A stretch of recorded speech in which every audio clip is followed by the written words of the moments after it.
Hello, hello, hello. This is Manal. Welcome to today's live stream. I hope everybody is ready for an amazing inspiration.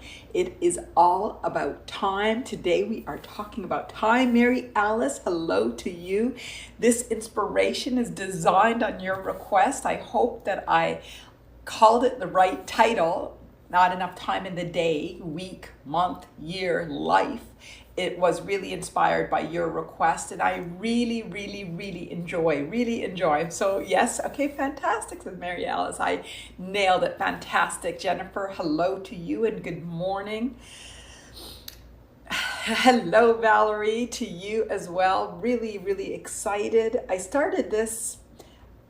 I really love time. I love talking about time because time is so physical. Sporty Jen, good morning to you. Good morning.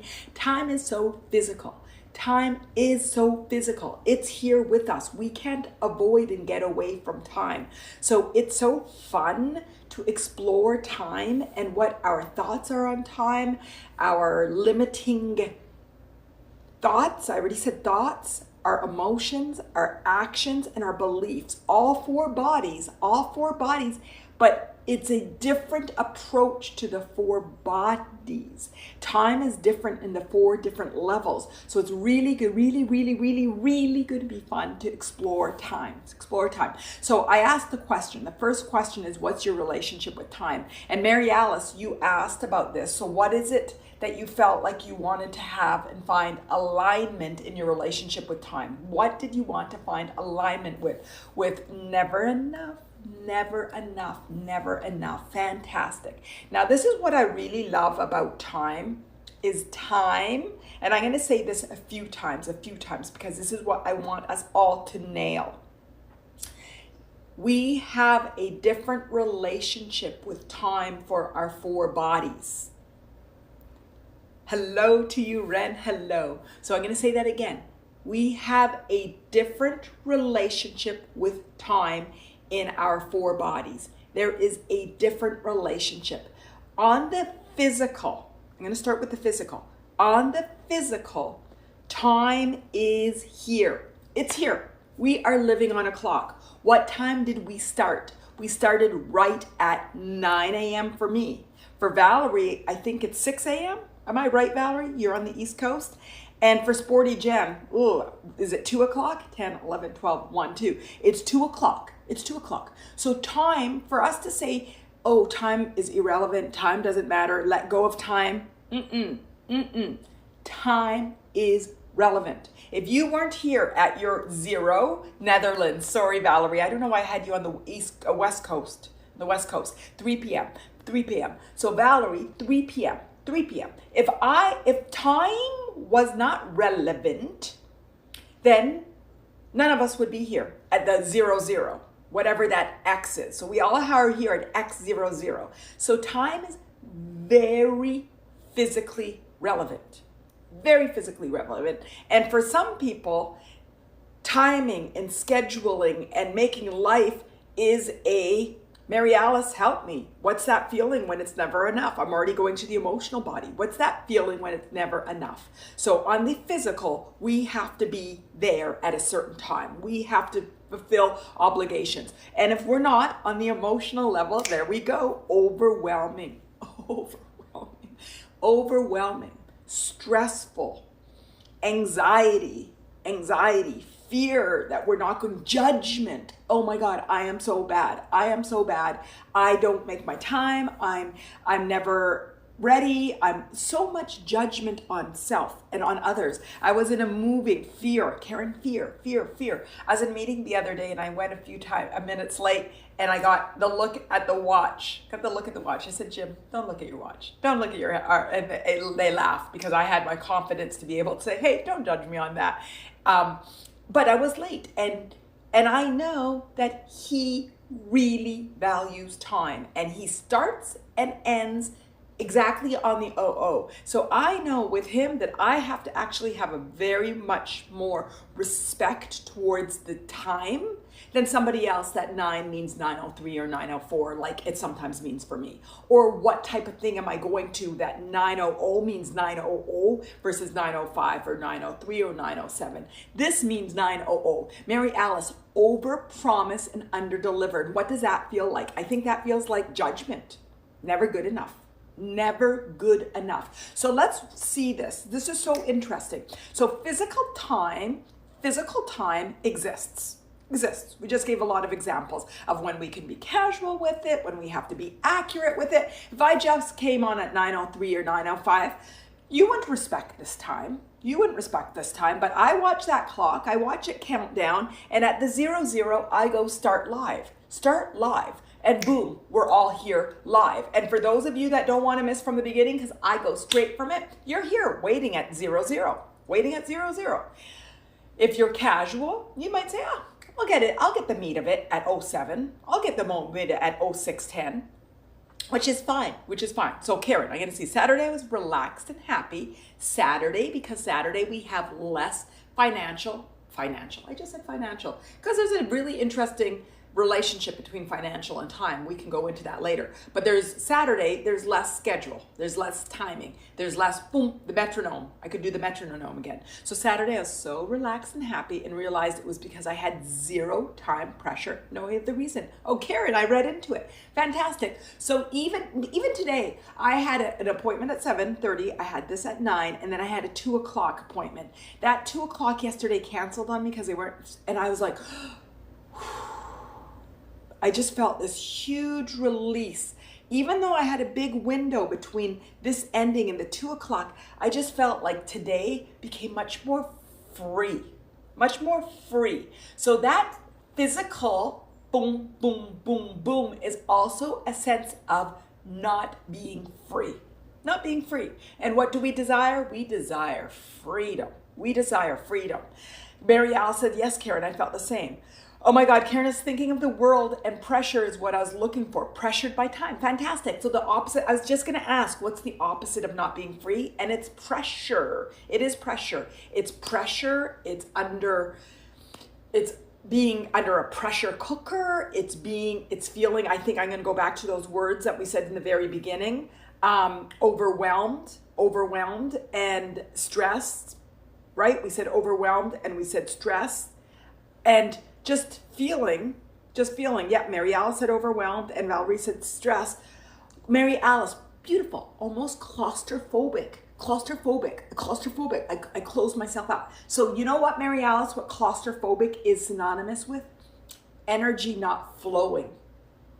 So I'm going to the thesis, but we'll come back to break it down together. The thesis is, ultimately, we just talked about what we don't want to feel. What do we want to feel emotionally while we're living physically, despite the metronome of time and schedules? That's my question. What do we want to feel? Instead of I'm not going to give you dinner anymore. I'm going to help you. We're all going to cook it together. There we go. Mary Alice, we want to feel flow, ease, comfort, with rhythm. Interesting, rhythm.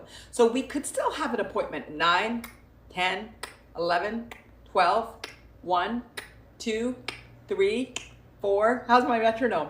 And have the flow, the ease, and the comfort. It can exist. Remember, one of my favorite teachings is it's not or, it's and.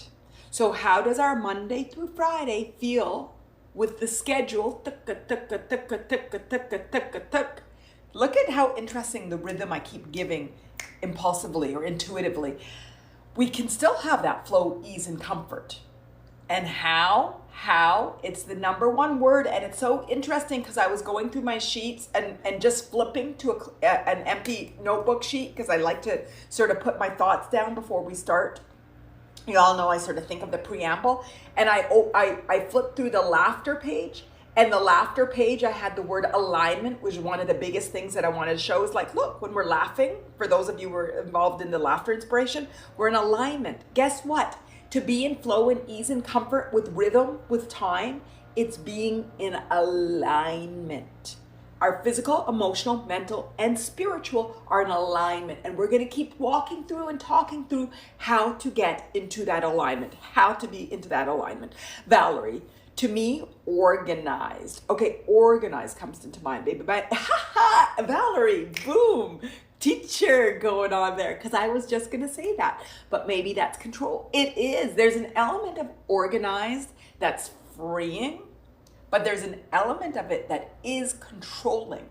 So what's the difference? Let's decipher that, because the first part, when you said organized, it felt good. And then I said, well, organized also has an controlling element to it. So what does organized mean? And let's differentiate the non-controlling part of that word organized from the controlling part of that word organized. Okay, let's talk about this. Let's talk about this.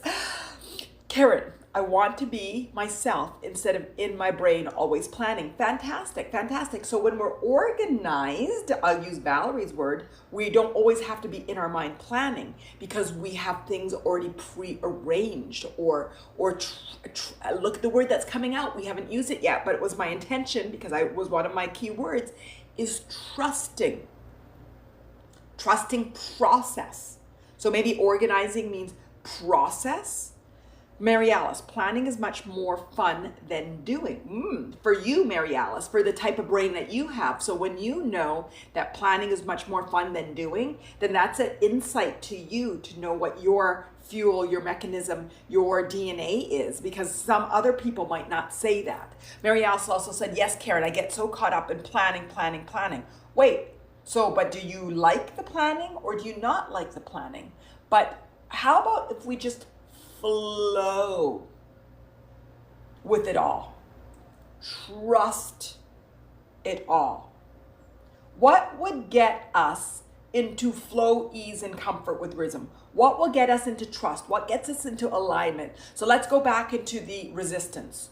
We talked about the feelings, overwhelming and such and that. What is keeping us from, even if we have schedules after schedules after schedule, what resistance is keeping us from the flow, the ease, the comfort? What is it?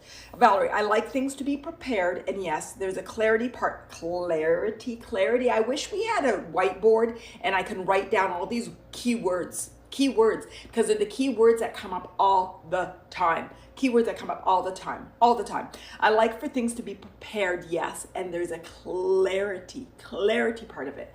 I know that I need to put my umbrella in the car this evening rather than tomorrow morning, so it'll be there and ready for me. Oh, I know. My son is swimming now, and he kept forgetting his towels. And so I'm like, put a week of towels in the trunk. Put it in the trunk underneath where I won't see it every day, because it would annoy me seeing it, because it's not organized. Going back to the word organized, Valerie's word organized. Stick it in there, and then you'll have a towel every day for a week, and then at the end of the week, we'll wash them, stick them all back in there. That's preparing. That feels in alignment. That feels going with inspiration and clarity. And that gives every day the comfort, the towels in the car. I always have, although I took them out and haven't put them in, but I haven't needed them lately, always have an umbrella, 2 umbrellas, 2 large umbrellas and 1 small umbrella in the car. Why? Because when you're out, it's when it rains. And so I have an umbrella perpetually. I don't have to think. So is that being organized? Is that being controlling or organized? What's the difference between controlling and organized? I really think, or when is organization controlling? We need to really figure this out together. I think this is a great one to think about. Valerie, I like for things to be prepared, yes, and I already read this, and there's clarity part of it. When I plan and organize my schedule, I know what's coming, and I hope this makes sense. It makes absolute sense, and I did start it, but I didn't finish it. So there's a part of it that feels planning, feels like clarity, feels like preparation. It feels in flow.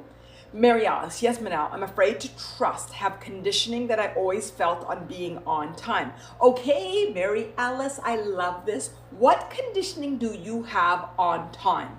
What conditioning do you have on time? Valerie, I'm writing down everything in my planner. When is it controlling? Good question. So Valerie, does it feel good when you're writing it down in your planner? Does it feel good? And Mary Alice, what is your conditioning? So here we're starting to get the difference between good planning and control planning. Do I feel good or do I feel anxious? Where am I coming from when I'm doing the planning? How am I feeling? Did I get a receive from inspiration? I learned long time ago that I had that gut, and that gut would tell me something, and I needed to honor that. It would say, I don't know why I keep mentioning umbrellas, maybe because I'm from Vancouver, but it would be, go get your raincoat, go get your umbrella. But I'll get another pair of shoes in case those shoes don't feel comfortable. I would have that little message, boom, boom, boom, boom, and I would honor that message. Inspiration, it comes from trust. It comes from feeling good. It comes from a sense of knowing, hearing a voice on another level and honoring it and honoring it and honoring it. Sporty Jen, I used to be super duper planner, lists and more, and lists. The fear. So this is when it's about controlling, the fear of forgetting something when going on a holiday. The fear. We could call it fear. We can call it anxiety. I eventually did a list and packed my case without using the list. Interesting. They do say if you write things down that it lets go of that anxiety and you'll remember it more. I liked to test myself and check afterwards if I remembered. It became a game for me. Fantastic. It is a great strategy, Sporty Jen, of making games out of things, making games out of your anxiety, making games of letting go. And it's more of like talking about that frequency and amplitude thing is actually you start to see it and you start to challenge yourself and you start to see it as something that you're learning and growing into. Boom, it really shifts the energy of it. Occasionally I did forget something and it made me laugh that this was not my usual standard. Fantastic. And you know what I also say to myself? Forget something? We're surrounded by stuff all the time. I'll buy it. I'll borrow it. I'll get it. What is it really that I really need? What can I really not forget? My children. My phone. My wallet. Although the other day I forgot my wallet and somebody paid and I just Venmo'd them the 50, boom. What else do we really not be able to forget? Maybe contacts. In the olden days, I don't need contacts anymore. Mary Alice, I wasn't allowed to attend family events if I wasn't on time early. Boom. No matter how far away I was traveling from. Wow. Mary Alice, what is that feeling? There is a lot of shame that is in society with respect to time. Let's identify that shame so we can get out of living in shame and judgment and move into flow. There is an extreme amount of shame. Shame. I talked about that meeting that I walked into, and the first was a look at the watch. And I said, hey, don't go there. That's not a game I'm going to play by. I used to go into and actually it's conditioned as well. My boss used to walk in and like look at, say good afternoon. If you were there a few minutes late and said good morning was good afternoon. And that was code for you're late or you're not on time. And it was like this good afternoon. So there's the shame, the judgments. Now we're moving into the mental limiting resources. How we feel is the emotional, but the thoughts that we've gotten to condition with respect to time. You're always late. You're never on time. Blah, blah, blah, blah. And these are these thoughts that we start to really then condition ourselves to. Fantastic. I wanted to get into our thoughts. So how can we let go of our shame and judgment on time? What are judgments that we hold on time? Let's put that in there. Mary Alice, thanks for opening up for this. Ooh, Valerie, also, I feels like my mind is less clouded. I love writing things down because I can let it go because I wrote it down and I'm less forgetful. Fantastic. Writing things down, even your emotions after a hard day when you're feeling overwhelmed is a great way to me and my throwing up online. It's a great way. I see the hearts resonating with this. It's a great way to let go. Let it go. I'm going to write this all down. And I love burning it.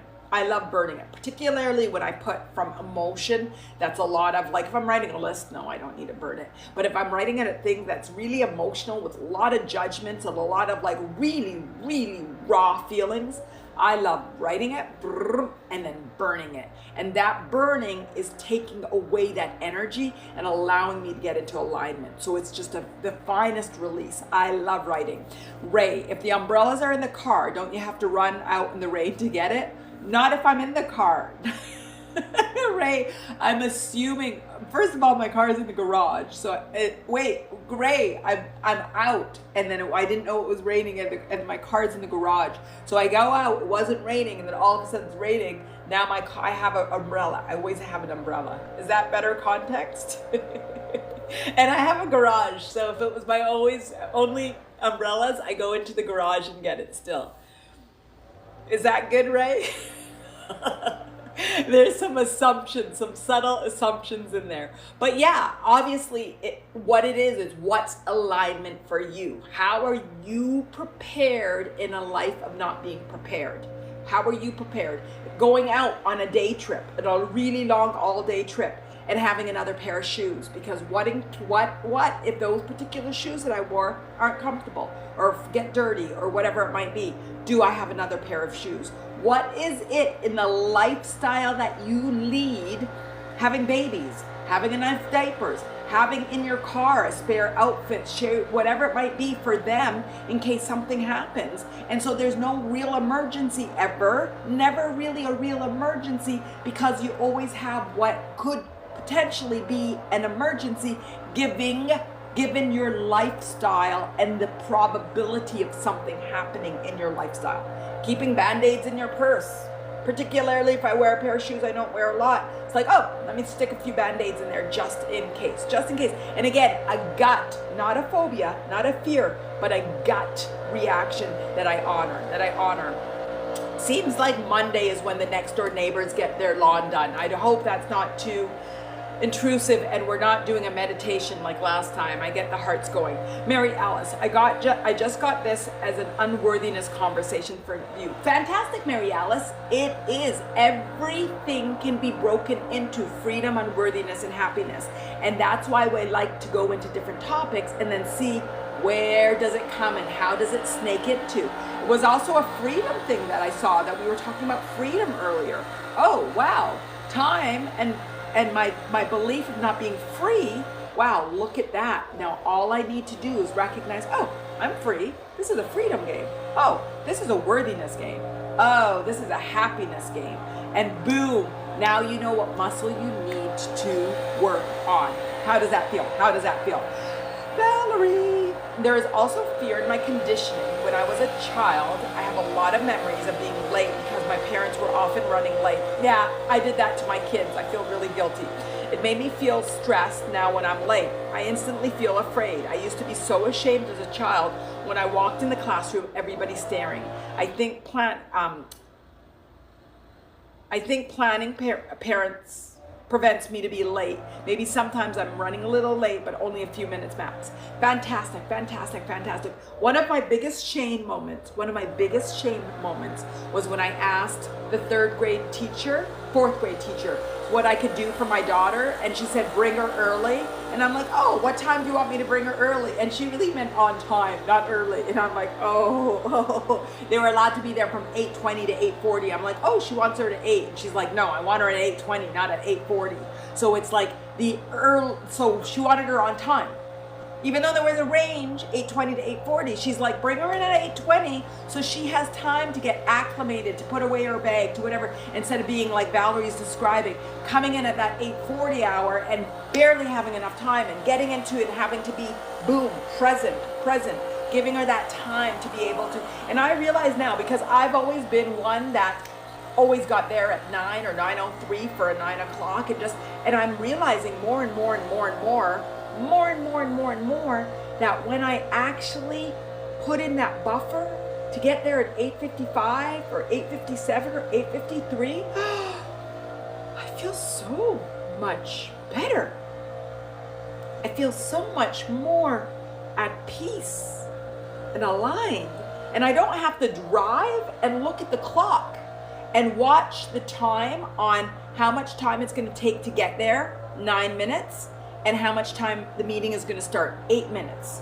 Oh, cut 30 seconds. Oh, I cut a minute. Oh, wow, now it says 8:59. And I realized, Manal, you're playing this awful game between the clock and the time and racing it and knowing, well, I know that 9 minutes on the ETA is actually, if I just go a bit faster, it's 8 minutes. Didn't feel good. Didn't feel good. So my journey into being in alignment with time and flow was making decisions that started to feel better. We talked about this during a different live stream. I started to set the clock 15 minutes earlier in my house. So the kitchen clock, the stove clock, what it might be. So I played mind games. And even though I knew it was flip 15 minutes, when you are going in the groove, you sometimes forgot that was actually, and you're like, oh yeah, I have 15 minutes. And actually it was really interesting because my son would tell me now still, because I still have time management or flow, alignment, amplification. Look how I try to put it in positive desires. And I'm trying to teach him, I'm like, you can't say we want to leave at 8:20 when we want to get there at 8:40. You need to say 8:10 because we want to get the buffer to get out the door. And last time he needed to get to school early, he actually added a 15-minute buffer using the tools that I employed for me, maybe not for him. Maybe if he says leave at 8:20, he leaves at 8:20. My daughter, when you say leave at 8:20, you leave at 8:20. For me, you leave at 8:20, you leave at 8:25. You want to leave at 8:20, you tell me 8:15 or 8:10. That's Manal. That's Manal. My daughter isn't like that. My son is more like me. So he's starting to learn some of these games, like Sporty Jen said, games to start to help to guide towards alignment. And what do I know when it works? This is really resonating. I love the hearts. I love the hearts. I love the hearts. It's recognizing, what do I need to help me to get into alignment? What is it? What is it? What is it? What is it? Fantastic. Ren, that's why my handbag is the size of a travel one and weight the size of a 20-year-old for the Band-Aids and for the the sanitizer, and for what else might you have in there? That's funny, Ren. You're so funny. I absolutely get you. It's like sticking everything that you might want and you might need in there. What I did then is I had a big one, and then I had a small one that had only what I needed to run it in and out. And then my car, because in this world that I'm in, we'll always have my car. The glove compartment, the back, there's a lot of things in my car that I might need on a regular basis. But I get you. But I went from going big to having everything, and then now, how do I run out? And so I started to actually buy purses and buy things that could transform into larger and smaller. So I had a purse that would just clip on the phone. So when I just need the phone, and now my car starts with the phone, so I can leave with just my phone now and have a phone and have a wallet and have a key and have everything. My phone is fantastic. And then I have a small purse that goes in my larger purse, and that small purse has the wallet part of it. So if I really needed a credit card, and then my phone. Then I have a larger phone a purse that I can stick those two things in. Boom, when I need more, if I'm going to be carrying other people's phones, I want gloves, I want another thing. And then when I'm traveling, I want my laptop, I actually have another purse. So I've actually layered my purses so I can be light, and then I could also have everything. So that's how I've managed, because I love being light. If I can only hold on to my mobile phone, I don't want anything else. If I can only hold on to my wallet, I don't want anything else. So I actually layer my person based on my needs, and will keep it in the car or grab what I want, because my number one optimization is lightness. And then prepared, lightness and prepared. But the preparing is a layering, and it depends on how far close I am from the car. Look at this, I'm giving all these little strategies that I don't even realize that I have adopted. Patty, it's more of a struggle when you have OCD and the ruminations don't stop replaying things that already happened. Patty, absolutely get it. I used to call myself, my daughter said to me, Mom, I think you had OCD and just never labeled yourself as that. And I don't really like labels. So if you know me, you know I don't like labels. You know I don't like labels.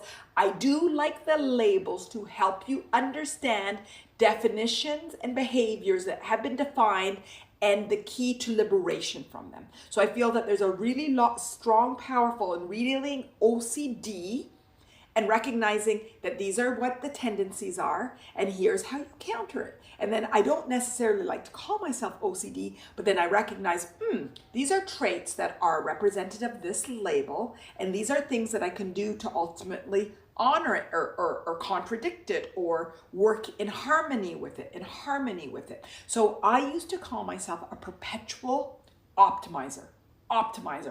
Every time I drove the same route, I would count the number of rights. I wouldn't count them 1, 2, 3, 4, but I would know in general the number of rights versus the left. And what's the fastest route going there, which might not be the same route returning because of the number of rights and the number of lefts. And I still actually do it, but I don't do it with so much anxiety. I do it from curiosity now. Before it would be more like this anxious, like trying to figure out what the most optimal way is. Now it's more like curious, like, so I still do it, but the energy behind it is different. So it's really interesting. What doesn't bother us isn't the behavior, it's the energy behind the behavior.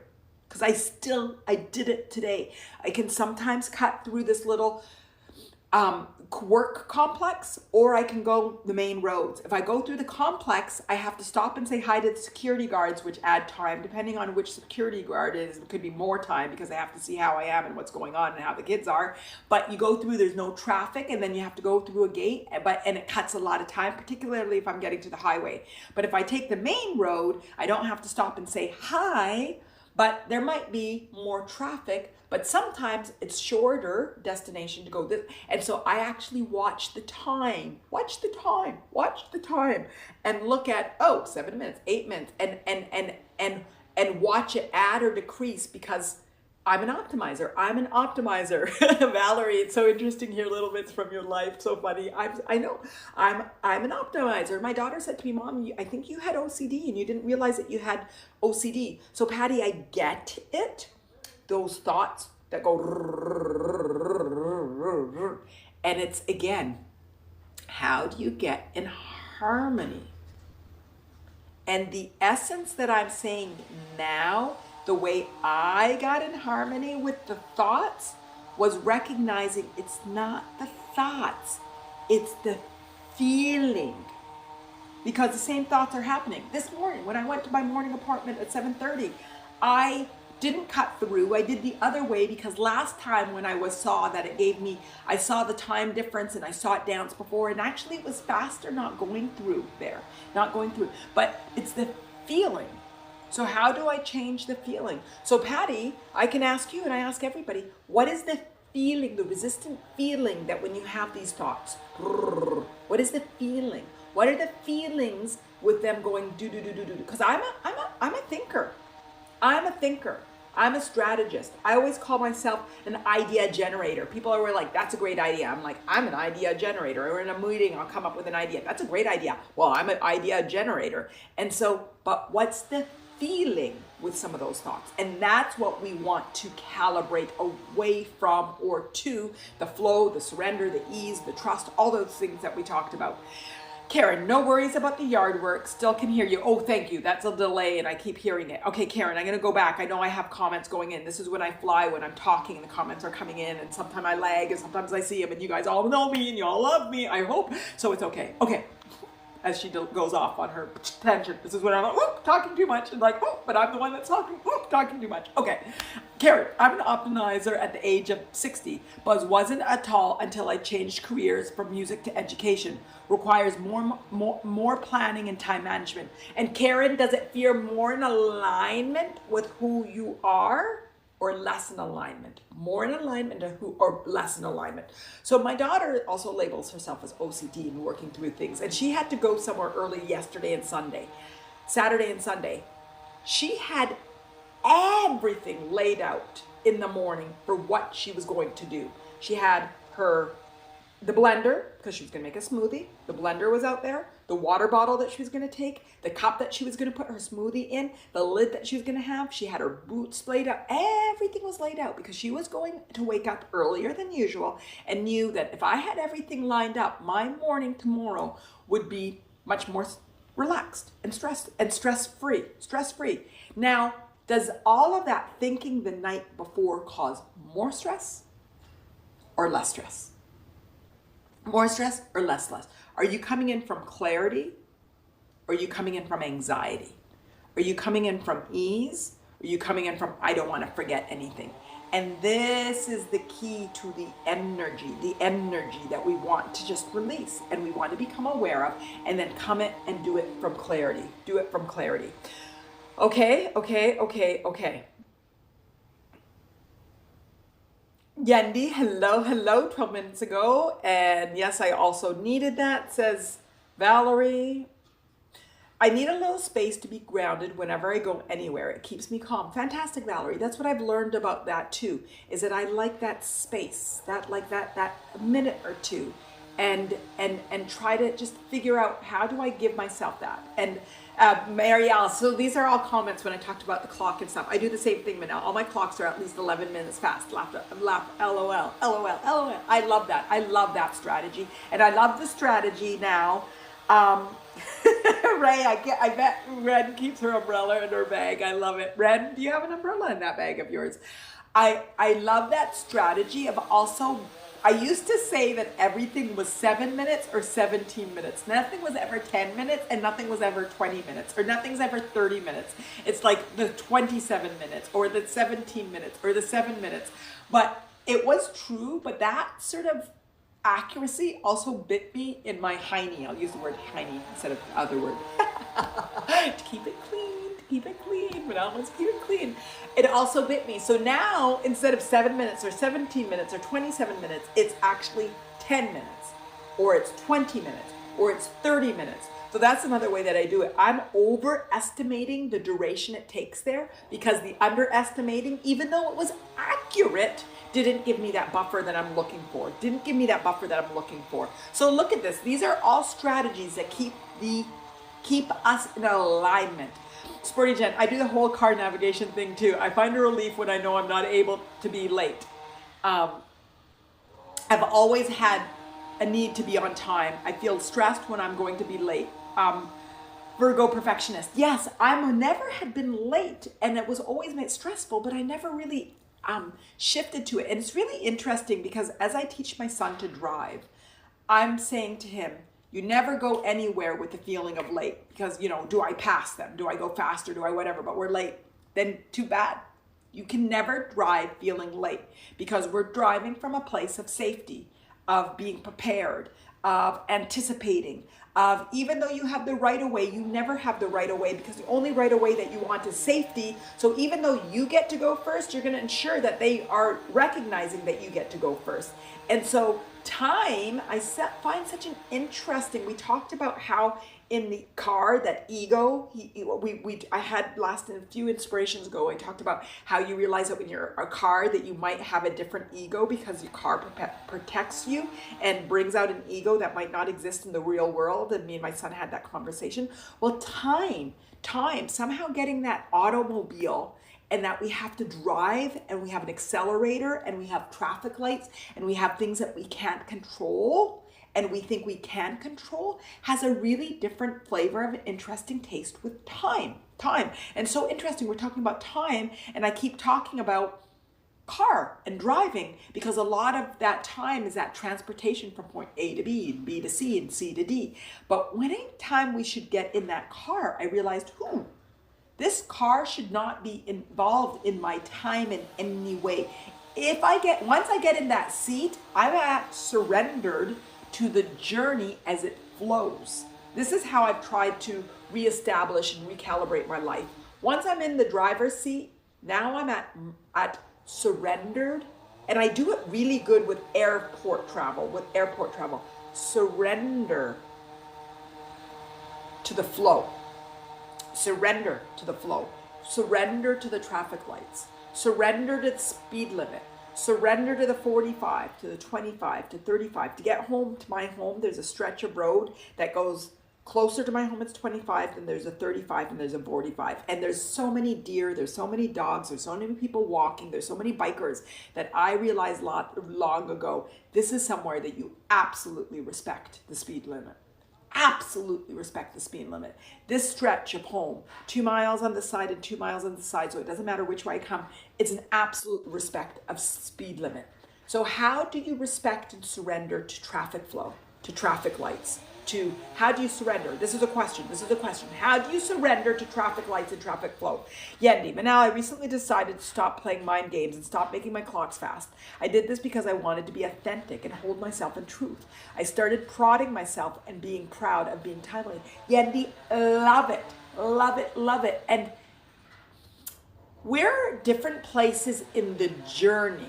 So you use that strategy and then calibrated, and now you're calibrated to authenticity. So now I don't play those mind games anymore. And now I'm actually mostly surrendered and comfortable in alignment. I still have that little feeling before I'm going, and I'm traveling tomorrow, so I feel that, okay, I want to be organized and how much time do I have, and pre-planning and getting things going. But depending on where you are in your journey, that changing your clocks might be most aligned with authenticity, because it's helping with a recalibration, which is easier to see in the physical than to shift mentally. So we've got our 4 bodies. Boom, we've got our 4 bodies: our egoic, our mental, our emotional, and physical. Time, we're realizing, is all 4 bodies. Most of the topics we cover are 4 bodies. Some are more or less. Time is so physical. Time is so physical, and body image is so physical. There's some things that we talk about that are so physical that sometimes to get that shift, you need to start in the physical. I needed to start my alignment with time in the physical, and starting that game of alignment and time with the physical started with shifting the clocks to change my physical perception. That changed my emotional, then my mental, and then I start to be able to play with the different bodies. So the question then becomes, from everybody that we're talking to, who is stuck in the time with physical? Who in emotional? Who in mental? And who in egoic? Who in egoic? Egoic is, I don't have enough time. There is not enough time. It's the fear of death. We haven't talked and gotten to the fear of death yet. We're not having enough time in life. But where are you with relationship to time? Where are you on that journey? Yendi says, very true, fantastic, very tantra, very good, very good. And Yendi, you showed us when you're later on the journey that it comes to, I don't need to trick myself with time anymore. I don't need to play the physical games. Now I get to recognize, it just feels good to be on time. Oh my God, it feels better to be authentic. Oh my God, it just feels good to flow. I'm going to flow. But sometimes we got to shift. So body image, sometimes it's so physical. Eating, our relationship with eating, so physical. So we might need to play physical games to start allow the emotional and the mental and the egoic shift. Make sense? Does that make sense? Give me hearts. Tell me it makes sense. Okay. So Mary Alice, Ren, okay, there's something going on. Okay, let me go back. Okay, I was going here. Sporty Jen, I do the whole car navigation thing too. I feel relief when I know I'm not going to be late. I have always had a need to be on time. I feel stressed when I'm going to be late. I did read that. Virgo perfectionist. Mary Alice, I have the same tendency. It can be difficult to turn off that mental loop. Fantastic. So Mary Alice, when it's hard to turn off the mental loop, that means there's an emotional or a belief that's stronger. And that's what today's intention is. Today is for us to recognize where, and Yendi helped me draw it out, where in our bodies are we most stuck with time, and recognize the different layers and see when and where I need help, with body.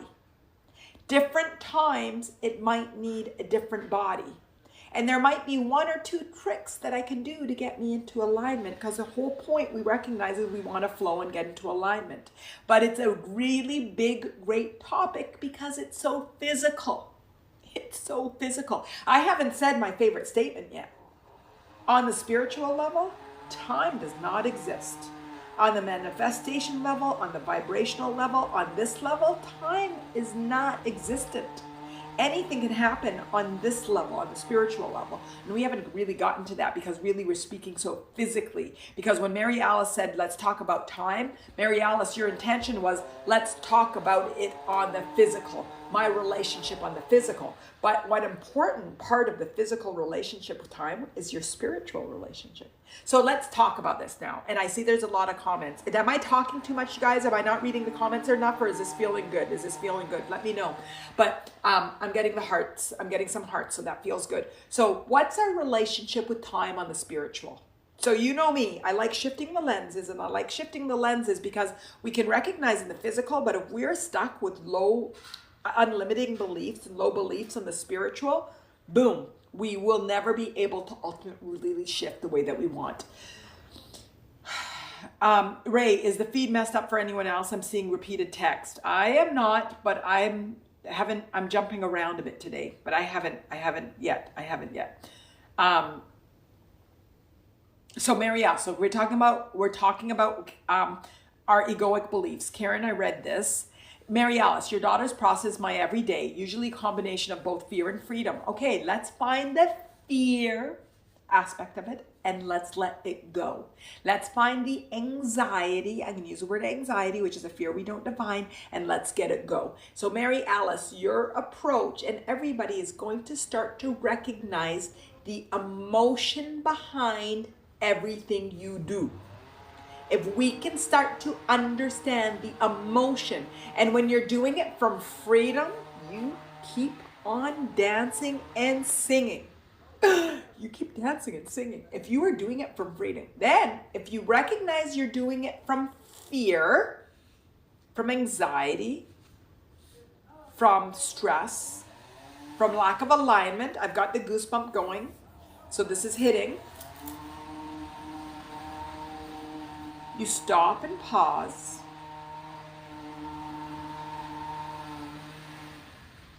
Listen to that weed eater. Stop and pause. Take a deep breath. This is a good time for 3 deep breaths. And maybe Ray's feed will get in alignment. I make myself laugh. Okay, take a deep breath in.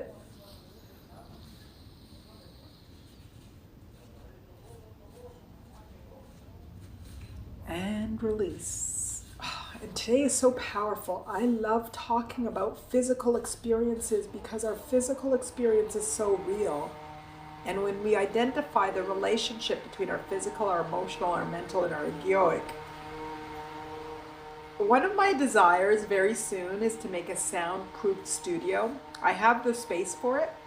I just have to get it done. And one of my contractors that does a lot of work for me, he actually did a soundproof room in another house, so he said he's ready for it. So I'll be doing that soon, and we'll all be celebrating when I have my soundproof room.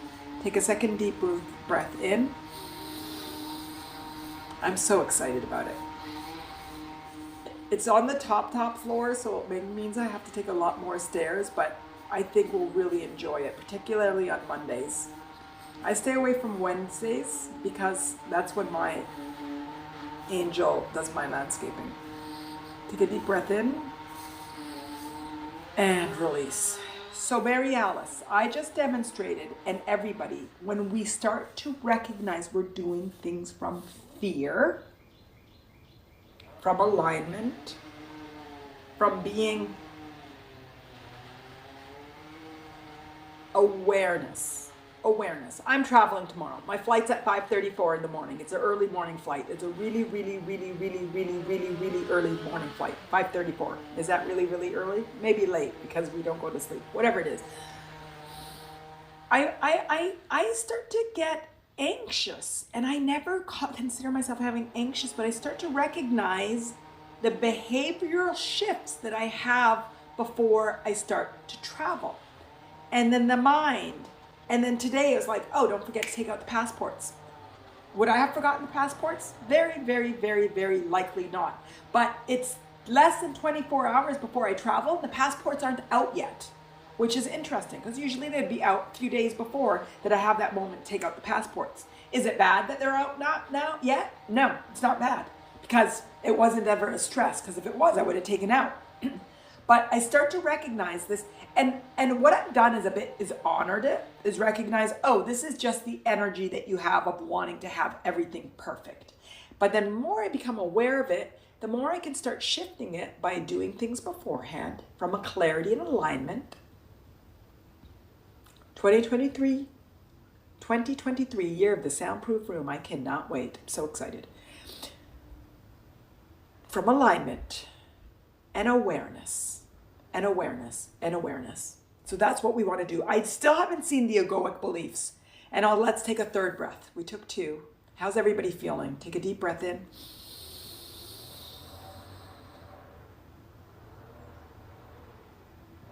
And release. Okay, fantastic. Okay.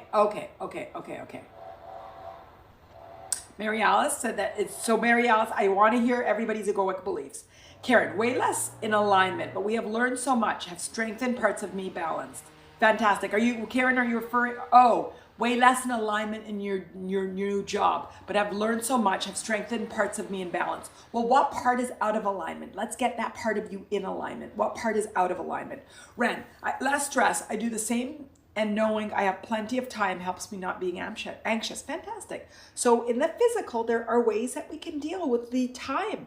There's a way, is we buffer, put more time in between meetings, recognize that, okay, things are shorter. We talked a lot about it. Rachel, I like to prepare. I try to prepare, but anxiety gets in my way. So no matter how early I am, I'm always late because I drag. Let's talk about this anxiety, guys, and what is it that we're fearful of? Let's talk about what we're fearful of when we're on time, when we're late, and when we're early. Ray, I have a small one, but I also have a big bottle of water and far too many things just in case. I love it, Ren. I love it. Marielle, anxiety, Ren. What is the anxiety? What is the fear if you don't have what you need? Mary Alice is also saying that her just in case baggage is way too heavy. Yendi, Manal, I've recently shopped. Okay, we talked about this. Mary Alice, very true. Valerie, I just realized how much of my issues are on the physical level. I was thinking about what another teacher said before about choosing life. It's really stuck with me. I think there's so much resistance on the physical, time, body, eating, all about control and worthiness. Fantastic, Valerie. Do you recognize the power in that awareness? That awareness is the awareness of the journey. That awareness is so powerful. Sometimes when you say them, you all do this, and I do it too. This like awareness, and it's like this subtle, almost like judgment on yourself. But there's so much power. It's you recognize I'm in the hole and how to get out of the hole. That you find the solution, but you do it through judgment. Do you guys see what I'm saying? Tell me that you hear me. You hear me and you hear Valerie's statement. You hear the downplaying of it and the judgment on herself. And you recognize there's so much power, right? Like there's so much insight. Ray, I think the neighbors are doing that on purpose. I'm just killing me. And they're like right there. There's quite nice space between the homes, but they're right there in between the homes. Oh my goodness. Valerie, I do not recognize the power of the awareness. It feels like not good enough, the judgment on awareness. And that's what I want us to start to celebrate our wins. And the first win is awareness. The first win is awareness. I want us, when we have that aha moment is done with like, Yes. Oh my God. Ray, there's not enough grass for all that racket. They've got bushes and shrubs there as well. It's crazy. But it's Mondays. Oh, I see them now too, but I can't point the camera at it. But they're right there, and they're They might be done because they're at the bottom now. They might be at.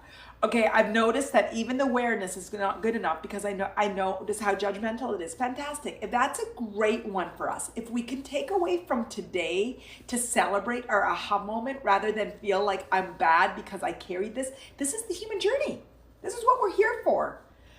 Rachel, going places stress me. Putting myself out there, literally and emotionally. I'm aware it is a worth issue. Fantastic, fantastic. And so now with the awareness, we celebrate. And then the question is, how do I muscle that awareness? How do I muscle that self-worth? How do I muscle it? I fear breaking my word, disappointing my writing partner unless I overwork my body. Fantastic. So there's another worthiness one. There's another worthiness one. And I know there's a comment that I saw, but I didn't read it. Let me see.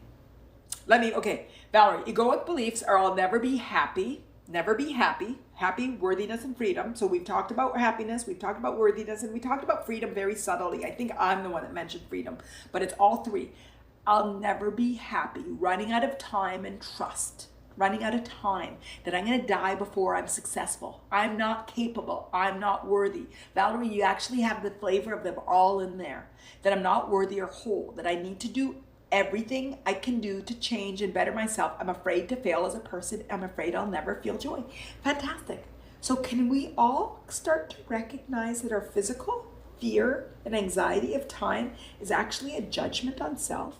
Ren said it. This is the comment I was looking for. I read it. I don't know if I read it out loud, but it was while I was saying something or reading something else. I would say we fear other people's judgment. And then Ren, when we fear other people's judgment, we fear ourselves and our own judgment. There's a huge, that's our egoic belief. It's our worthiness. Our worthiness. I'm not good enough. I'm not going to succeed. And time and our ability to successfully be on time is a huge worthiness. Huge worthiness. I'm not worthy of being happy, not worthy of being free. I'm not worthy, period. How powerful is that? How many people can see that their relationship with time is now about the unconditional three? I've started to call it the unconditional three, the unconditional three. In my recent newsletter, I called it the unconditional three. Instead of repeating the three of them all the time, I'm like, it's called the unconditional three. Who can see that their physical relationship with time is related to 1, 2, or 3 of the unconditional three? I'd like hearts and I'd like hearts and I'd like comments on it. Words like, yes, I do. Like, let's own up. This is the moment of intention. This is the moment of intention. Valerie, Rachel, fantastic. And this is Rachel, right? Not Rochelle. This is Rachel. This is Rachel. I think the one without the E is the Rochelle, right? I think so. Valerie, I do not recognize, I read this, the power of the awareness, and it feels like I'm not good enough. Not good enough. That's what it comes down to, guys. We're not good enough. I've been having a year, the most self-doubt of my parenting skills. As I watch my children develop from adults and from women, from young girls into adults, and their transition of shakiness has actually shooken me in a way that I had never been, or maybe differently. And it's interesting and it's powerful, and it's these judgments and self-judgments and not good enough. And this weekend, and maybe because I'm also traveling, watching it and seeing it, becoming aware of it and loving it and being curious of it and intrigued by it. It's interesting. So interesting. So interesting. So who wants to see that their physical relationship is directly connected and correlated to their egoic beliefs of not being good enough? Not being good enough.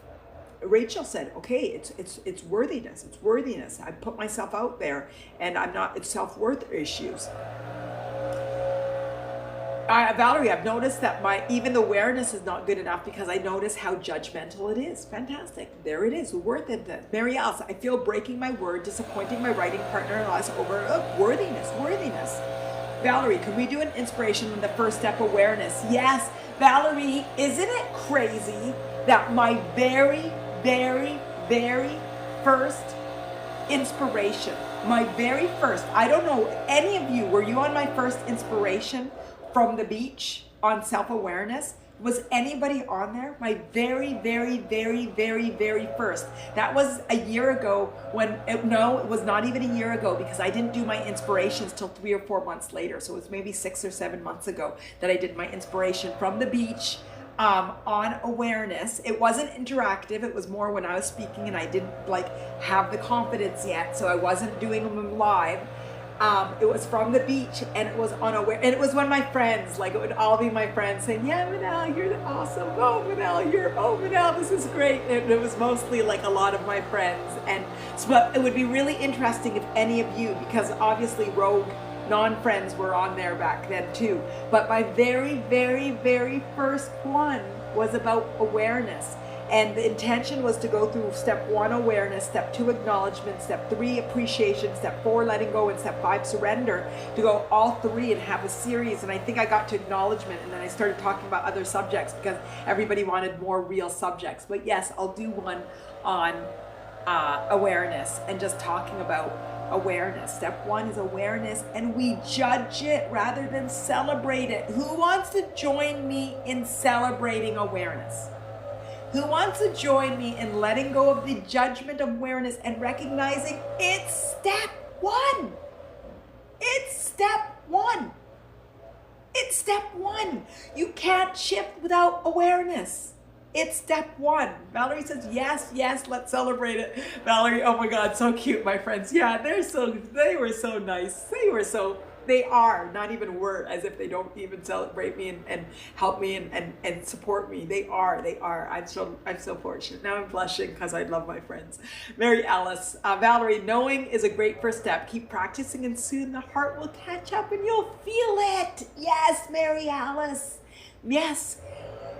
What is that? What is it? It's walk like a duck, talk like a duck, it is a duck, or it's fake it till you make it. And I don't like fake it till you make it, but I like fake it till you make it. It is depending on where you're coming from that fake it till you make it. If you're coming in from fake it till you're making it from awareness, then fake it till you make it. It's almost live it on the physical, become aware of your emotional and keep shifting it, but you're aware of all your bodies. Fake it till you make it. If fake it till you make it is suppressing your emotions and suppressing how you feel, you're never gonna make it. So what is the lens from faking it till you make it? And I love faking it till you make it. And I fake it till I make it in some places. In some places it's faking it till you make it is not gonna work. I've seen too many people fake it till you make it and they've never made it. They have never made it. So faking it till you make it from awareness and awareness of your emotion and allowing the emotion, the feeling, just like Mary Alice said, practice when you feel good, don't think about it, and when you're not feeling good, eventually you'll get there. Practice when you feel good. So that's what faking until you make it means to me. Practice when you feel good. Don't think about it.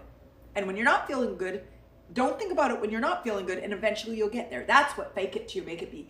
It's not over suppress and overcome and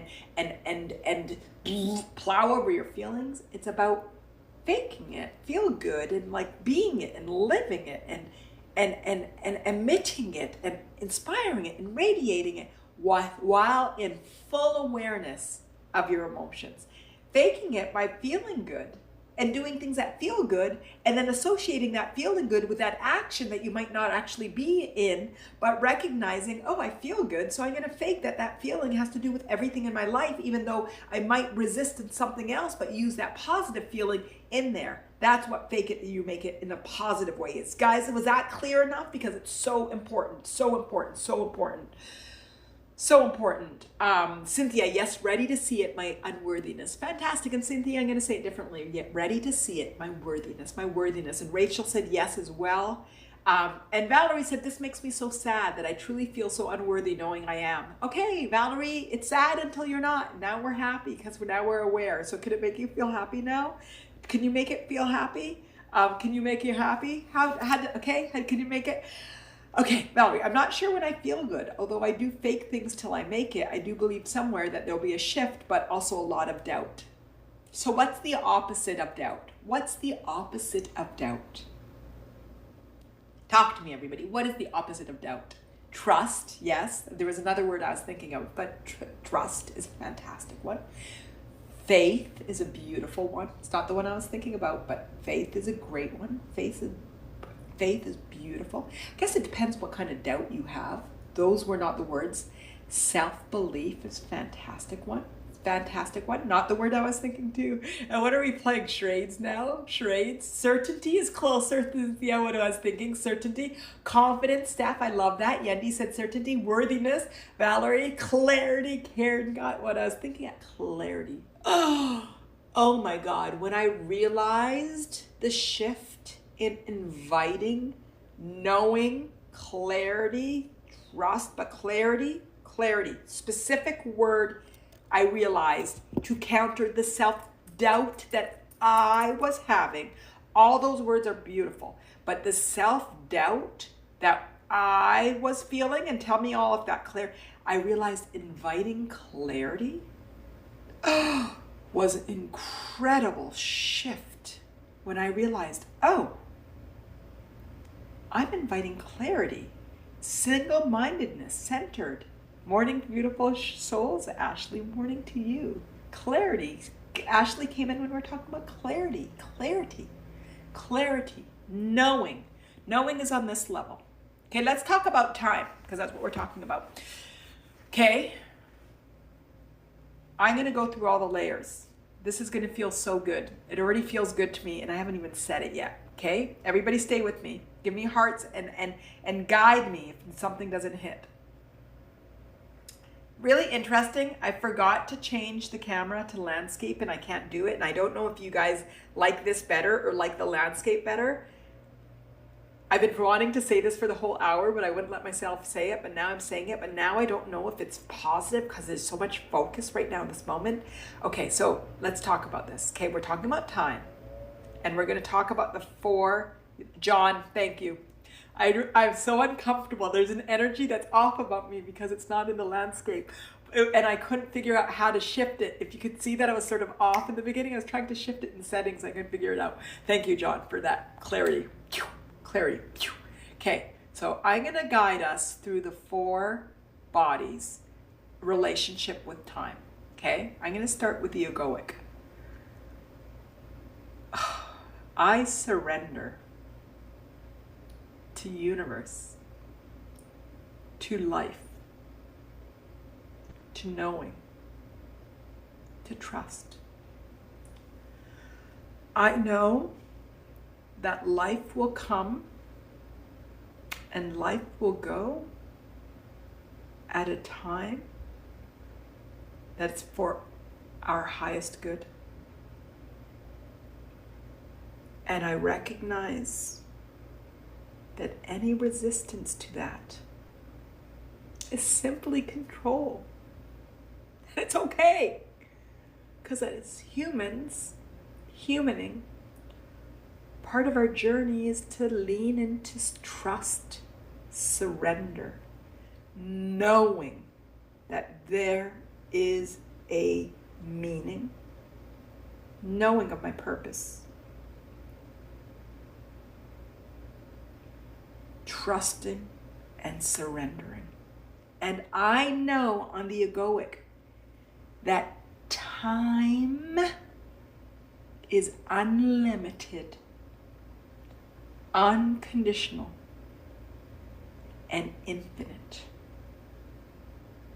I have access to infinite nows. Nows, infinite number of nows. The depth and beauty of a singular moment when present is more abundant than a lifetime of living in the past or the future. Connect with your body and just feel the infinite nature of now.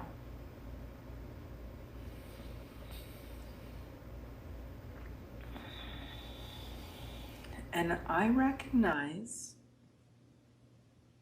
that I have access to this power anytime I'm feeling human.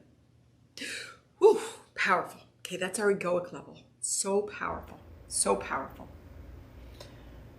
Our mental level.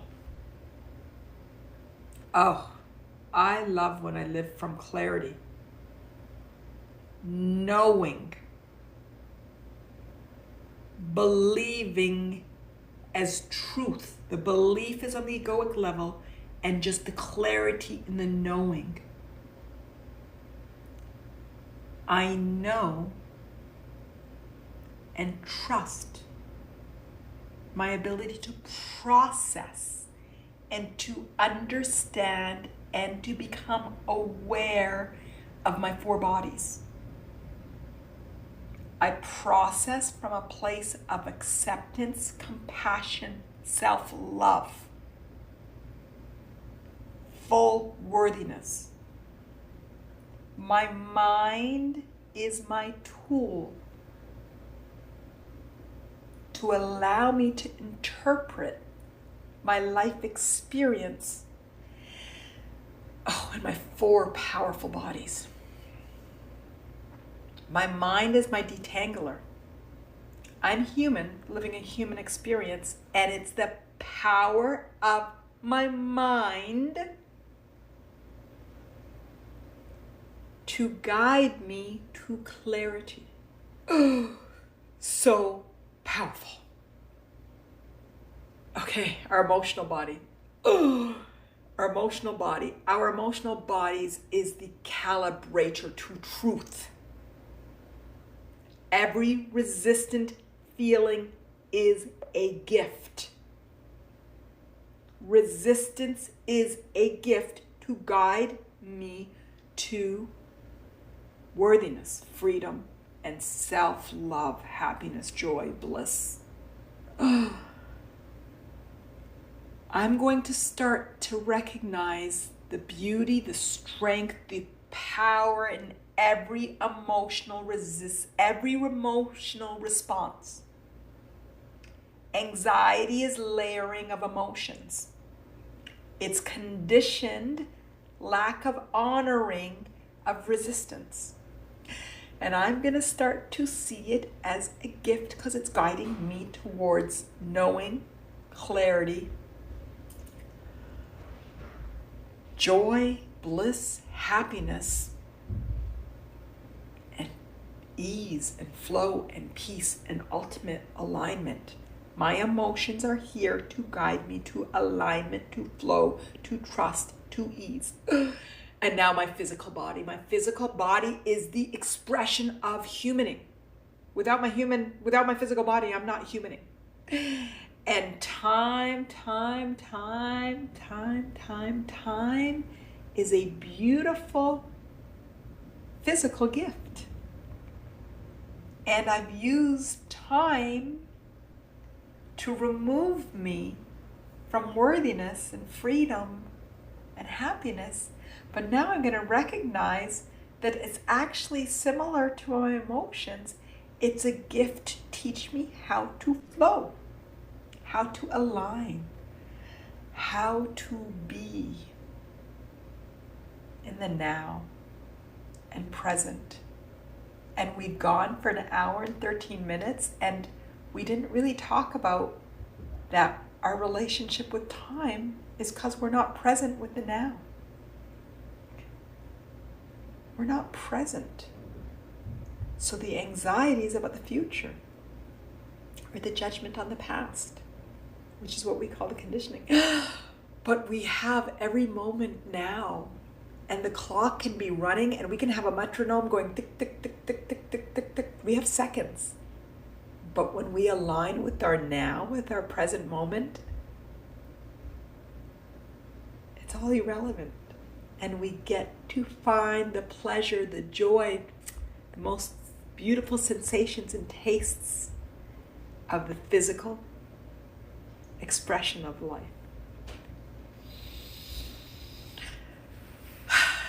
And ultimately, what we're looking for is alignment of the physical, emotional, mental, and egoic. And in alignment, it does not matter what's going on in life.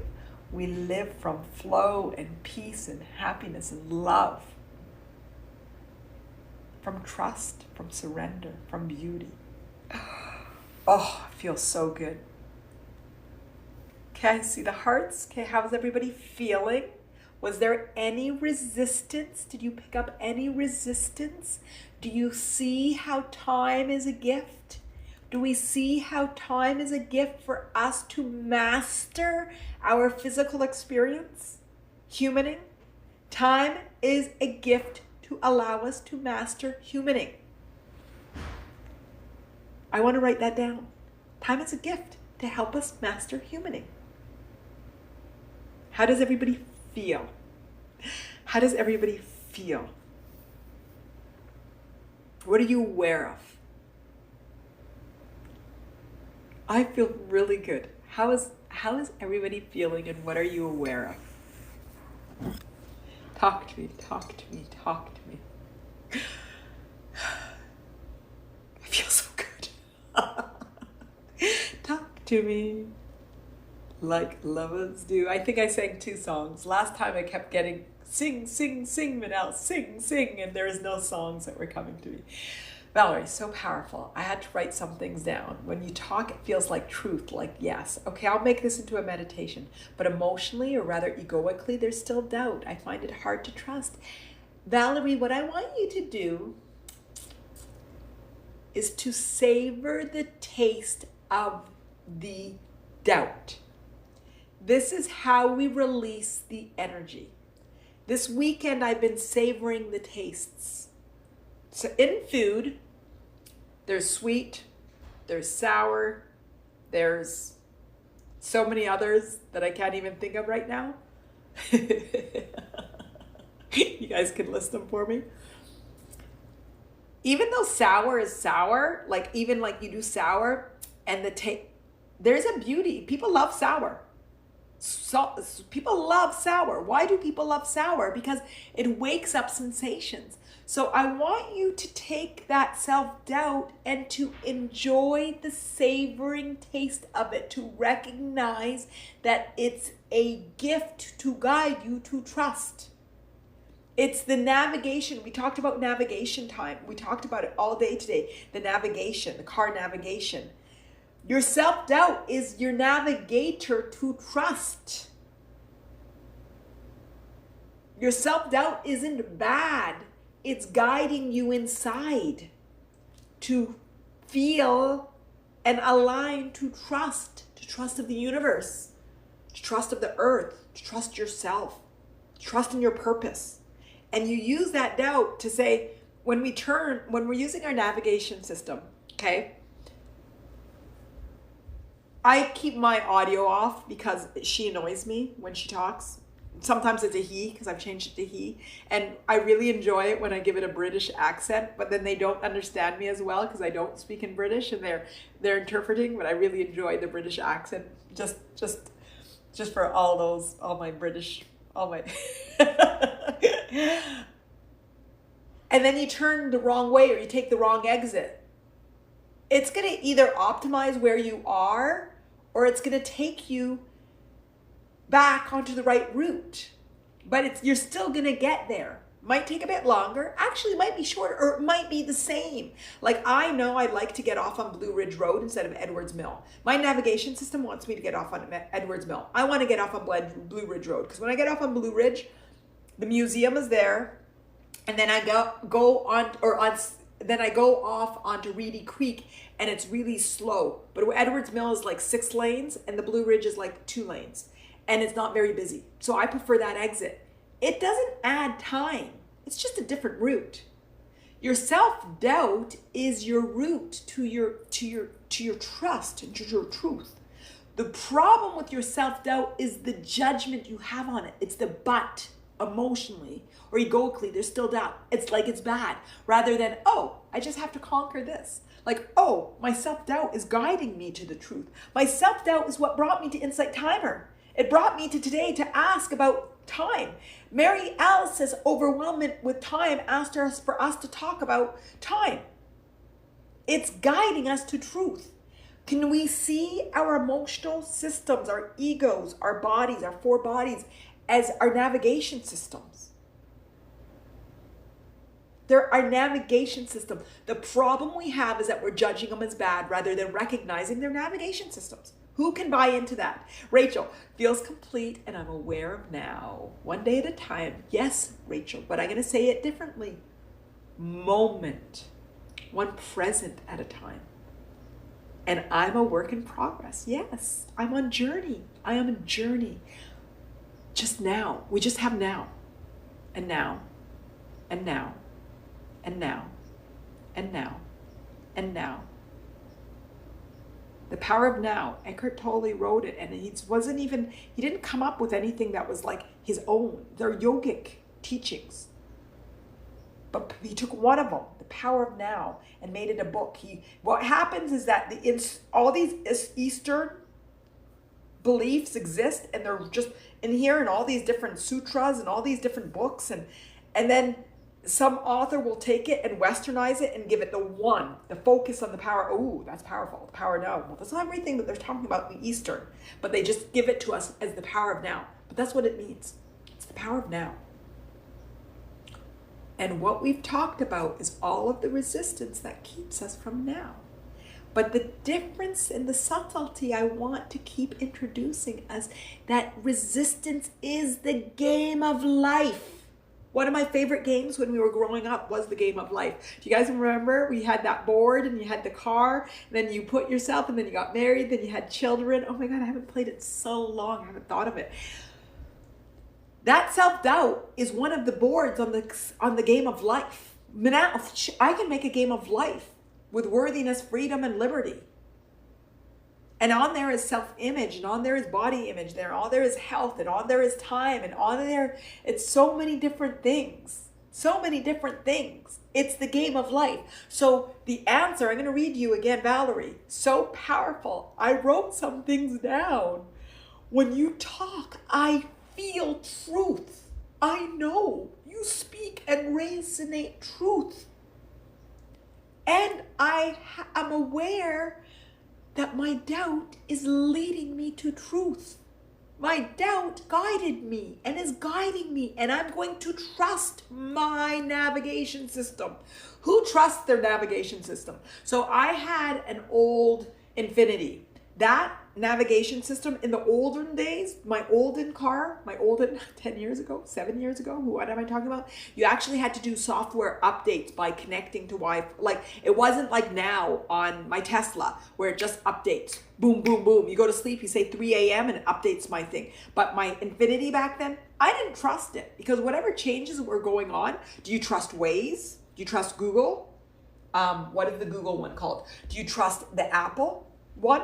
Which navigation do you trust the most? When I go on long trips, I like Waze, because I like having all that interaction and knowing what's going on, because I'm going on unknown terrain. But day to day, I like my Tesla. John likes Google. John likes Google. Boom. So we've got so many different choices for navigation systems. We have Google, we have Apple, we have Waze.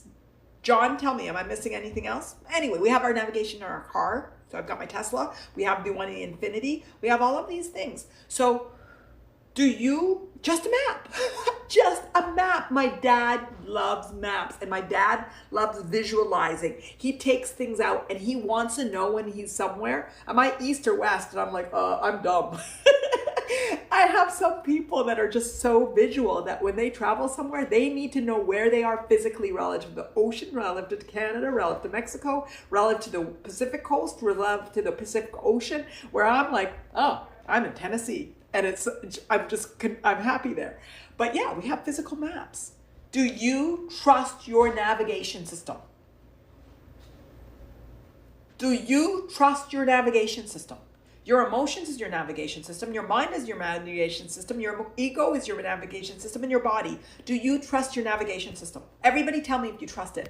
And San, I see, thank you for acknowledging that, Manal. No one reinvented the wheel. These concepts are as old as time. They're as old, and it fascinates me how somebody will write a book and make it look like they were this genius, but they actually took one element of ancient teachings and we give them this like, whoa, they're amazing. And it's like, they just read a series of old, beautiful books and words and wisdom and wrote it with great clarity. I'm not teaching anything new. I call it Mattain and I call it Manal, and there's some things that come because I rationalize things in a certain way. So there's some things that are unique to how I articulate things, but I've learned from religions and from Eastern and from listening and science and from whatever, and put it together and articulate. There's nothing that I am saying that does not exist somewhere else. I just say it with confidence, with clarity, with my personality, with my clarity. Did I say clarity? Yes. Yes. It's like the Wim Hof method. Yes. Like the Wim Hof method.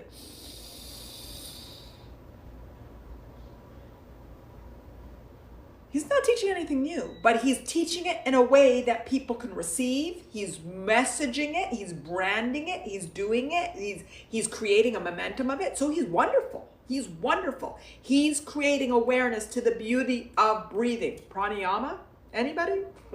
Pranayama? But if somebody has the gift of repackaging something in a way that can help people align, that's powerful. So I'm not going to put them down in any way. I'm celebrating them. If I can say something in a way that can help shift millions, go for it. Go for it. Rachel, somewhat trust my navigation system, but it's never failed me when I trusted my inner knowing. Beautiful, beautiful. So why it's the but? Your navigation system is your inner knowing. Your inner knowing is an alignment of those four bodies. So if you've never failed when you trust your inner knowing, I know what you're saying, Rachel. I'm just showing you the irony in your statement. I'm just showing you that, oh, it's those four bodies that create the inner knowing. It's the alignment that's my inner knowing. So who judges any of their four bodies? Who judges their bodies? Who judges? Valerie, oh my God, yes. Today was such a conscious choice to join because I had other plans, but I really felt I needed to be here for this topic. Oh, Valerie, thank you. That makes me so happy. Maybe my clarity and awareness on my doubt have been guiding me to be here today and get these insights. Fantastic, fantastic. Our navigation system. Who's willing to call and consider their four bodies as a part of their navigation system? Who wants to think about it that way? Who does it help? Does it help you to consider your body as a navigation system? If you use that analogy, does that help you? Particularly as we talked about time and we were talking about in the car, all the time, navigation. Does that help you? Yes, it helps. Yes, I think so. Fantastic. Yes, it's fantastic. So our physical bodies, our emotional bodies, our mental bodies, and our yogic bodies are all part of our navigation system. What we want to do is have them be in alignment. Rachel, I'm not understanding these emojis. My iPad is being wonky. Which emojis? Which emojis? I think I see prayers and hands. Some of them, the colors are being funny. For me too. It says, well.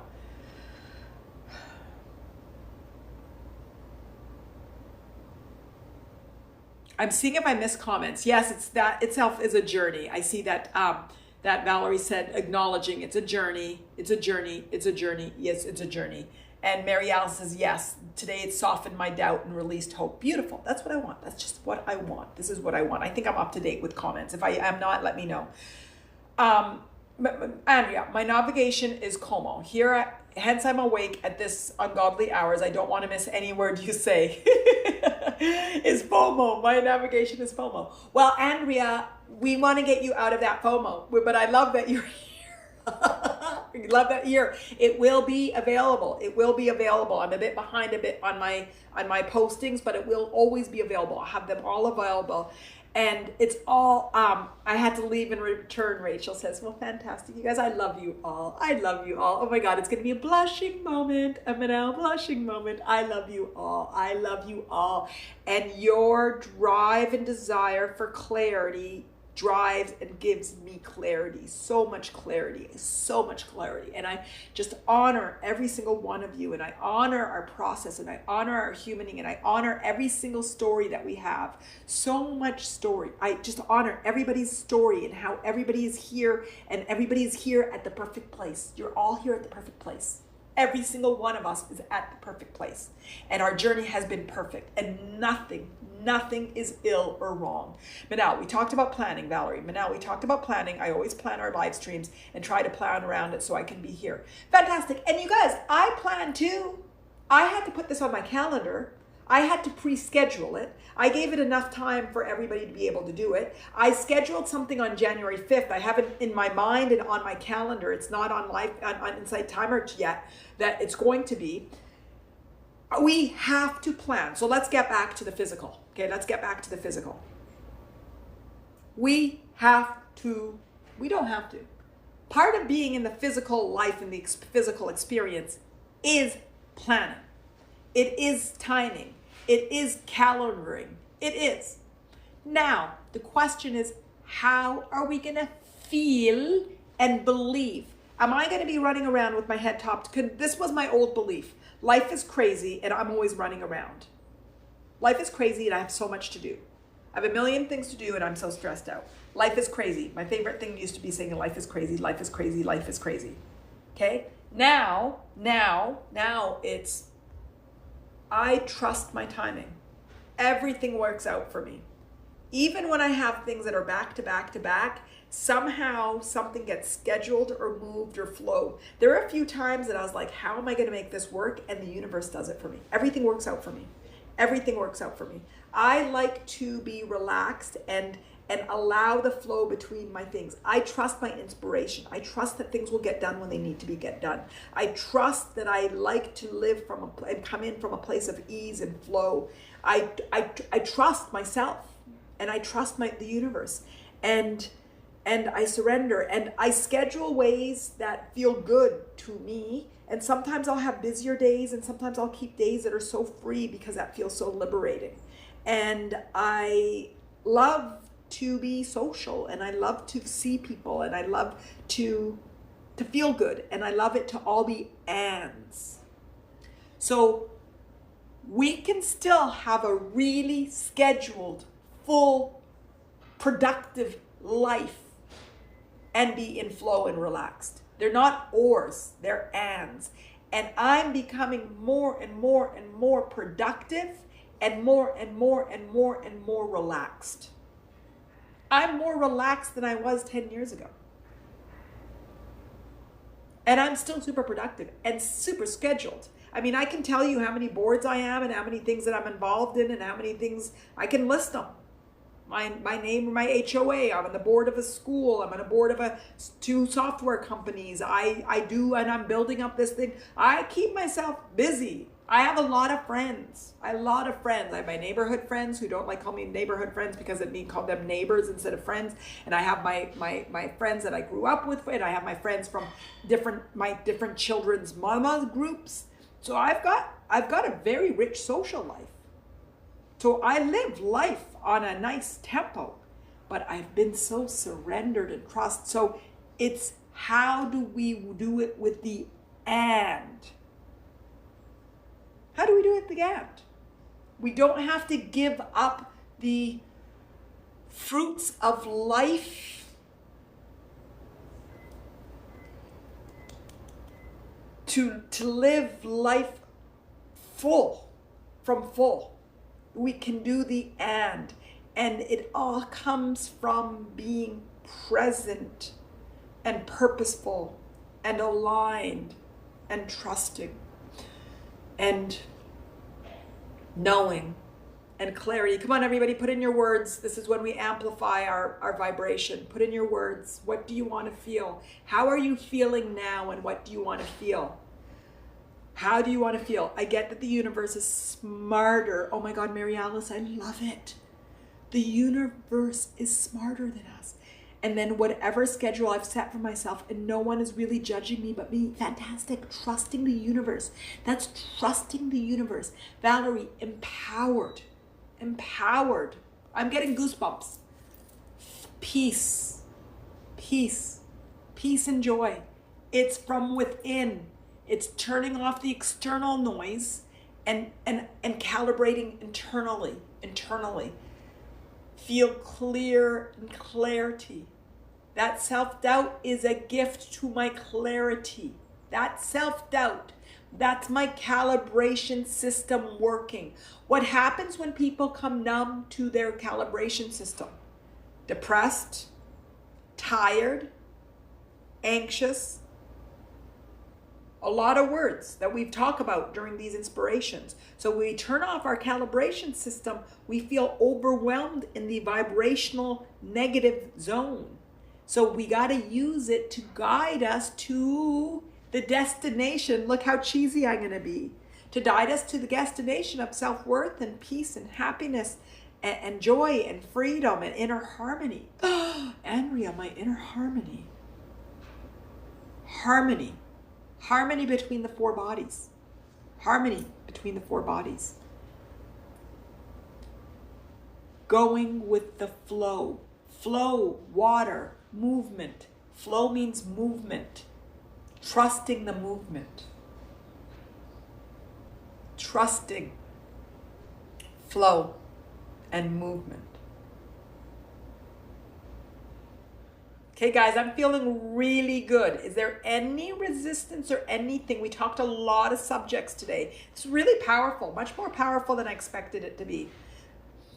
They're all getting super powerful. You guys are all giving so much clarity and insight, and you're going deep into it, deep into how you're feeling and deep into awareness, which is really making this just so much more potent, so much more potent, even though it's like this little portrait, not landscape. I'm like, Manal, be conscious to bring your arms back in. Oh, Valerie, this was indeed so powerful day. I'm so glad I'm here. Me too. I'm so glad that you're herbs too. Okay. I know, I read it was here, not herb. Mary Alice, schedule is just a guide, not a must. Integrity doesn't require perfection. Fantastic. So yesterday I had an outing with the girlfriends, and I said to them, guys, if I knew that I was traveling Tuesday morning, I would not have said yes to Sunday. And I would have pre-packed and done a lot of the things that I want to do, and I wanted to be I don't think I ever on a live stream before. That's a first. There's a first for everything, every time. First, we haven't cried. Has anybody cried? There's been no crying. Has there anybody cried? Everywhere, but there's no Gary to call us on the crying. Yeah, but I had a lovely time. And almost, but no, says Valerie. Lovely time. In the beginning, I could feel that I was a bit anxious. I still wasn't in the present moment. We actually went to the Nutcracker, and at the beginning, my friend next to me, she took a deep breath in for me. I think she works with people and does, I actually don't know what she is, but body and energy and stuff in the hospital. Rehab, something, I don't know exactly what her real position is, but she's magical hands and magical energy. But I think she felt me. And so before the orchestra started for the Nutcracker, she took a deep breath in and let it out. And I think it was for me. She wasn't doing it for her. She was guiding me. I'm like, okay, I'll do it, Nancy. I'll do it. So we took a deep breath in and let it out and became even more present. We had gone out before and became more present, and it was a lovely evening. And if I had scheduled it that day, I wouldn't have scheduled it because I felt like I had too many things to do and anxious for the things that I had to do. But it was exactly what my body needed and my mind needed and my laughter, and it's exactly what I needed. So sometimes we're more aligned a week or two. We actually did this a few months ago. More aligned a couple of months ago to say, this is what Manal will need on a Sunday. And she won't know. She won't know that she needs it. But that day she'll need it, and it will really value her. So, and I wasn't going to cancel. We'd already decided, and there were 4 of us, and we went, and it was lovely. So sometimes we schedule Because when we're in alignment, the universe knows what we're going to need. It knows we're going to need a massage. It knows that we need to come talk about time. It knows that we need to get our nails done. It knows that it needs, what does it know that we need? Go out, girlfriends, go to a show. Andrea cried last session. Today I was fully comatose as it was so early here. Yes, Andrea, you had a great cry. I thought about your cry later on and your big awareness. I was really pleased. I was very, very pleased. I was. Okay, fantastic. So how is everybody feeling? How is everybody feeling? Are you in alignment? Are you feeling good? Did we talk truth? Is there anything that anybody wants to speak to? Are there any topic requests for the future? The next thing that I have scheduled on the calendar, which I'll do on an Insight Timer, I scheduled it on mine and I sent it out on my newsletter, is January 5th. And it's the topic of New Year alignment I ended up talking about. And it was the thesis was about how there's expectations for the new year and that everybody's like, you got to change and whatever. So it's all about expectations for the new year, but it really is New Year alignment. I just felt like it sounded good. Just New Year alignment. New Year alignment. I was going to say New Year, new something. And I'm like, no, Manal, that feeds to like that things aren't good enough. No, everything is great. New Year alignment. So I see the hearts. So I think there's alignment with that being called. But now I'm back. No crying, but I fell asleep. Not enough time for me to sleep itself. Oh my God. Sorry, I drifted in and out. I will listen to this again. Oh, no, fantastic. Everybody gets what they need. I know that to be true. Everybody gets what is needed for that moment. I know that to be true. I know that to be true. So I'm so happy to see everybody. It's January 5th, and I think I scheduled it for 10:30 a.m. my time, 10:30 a.m. Then I'll be back the week after. I'll schedule a couple things. I would love an inspiration on awareness. And last time we talked about inner child a little bit, and I love one that the wholeness of the inner child. I like that, Valerie, a lot. And representing till probably come up for the inch. I like that a lot. Wholeness in your inner child. I like that. Okay. Writing it down. Wholeness. What did you call it? Wholeness of inner child. Beautiful. It's really wholeness of your journey. Would you like it called wholeness of the journey? Or do you want specifically, and reparenting? You want it wholeness of inner child and reparenting? You guys like that? Reparenting, yes, Valerie, Mary Alice says. Yes, that's wholeness. It's sort of like wholeness in the journey because we're holding so much judgment on ourselves on now, too. You like that too, Rachel? Okay, fantastic. I like that too. Fantastic. Wholeness in the journey. Beautiful, beautiful, beautiful. That's, if there's any shift, it's finding compassion for where we are. Compassion for everything. Compassion, Valerie, for your self-doubt. Okay, great. You have some self-doubt. Mary Alice, compassion for your overwhelming about time. Great. You're overwhelmed. But now, great. You're feeling judgment on yourself of not being good enough. Great. Compassion, compassion, compassion. There's 2 meditations, a talk and a meditation I released to all students of Earth School. And it's sort of referencing feeling, and that was the thesis of this week's newsletter, is referencing compassion for the human journey, compassion for what we're doing, compassion for life, compassion for life, compassion, compassion, compassion. Okay, fantastic. So the first New Year one is going to be New Year and New Expectations. I think I called it New Year Alignment, but I might change it to New Year. And anyway, that's what it's called now, January 5th, 10:30. Then I'll schedule for the weeks out very soon. There'll be a lot of stuff that I'll be releasing during the next 2 weeks on Insight Timer, tons of meditations and talks and inspirations that will be coming out. I recorded about 30 the last couple of weeks. So while we are on our Christmas break and not doing live streams, there's new content coming out. I'll be posting these live streams and inspirations so you can refer to them. And the last few ones, I think up to homeostasis I haven't done. So there's a monkey mind, there's homeostasis, there's health, what about our bodies? There's a bunch that could go out. So if you didn't watch those, you can watch and listen to those. And that's about it. Andrea says, you're amazing. Thank you, thank you, thank you. Mary Alice, it's been great to connect with everyone. Thank you, fantastic. I love you all. And I'm so honored and pleased and excited and just love our journey. And I love how we're all just amping up and amping up and amping up. And I see the vibration. I see our vibration. John, thank you for your donation. I see the amping up of vibration. I see us all coming in from a higher sense of awareness. I see everybody doing it with more compassion. I see less discussion about being in pain and more about the awareness and the desire for shift. And that's where the big shift is. It's not in where I am, but in the awareness, which requires a higher level of understanding. A higher level. Rachel, thank you. Mary Alice, thank you for the gift. Mary Alice, what a privilege today has been. Manal, bless you. Mary Alice, bless you. You actually, Mary Alice, brought up today's topic, so thank you for bringing us time. I love talking about time.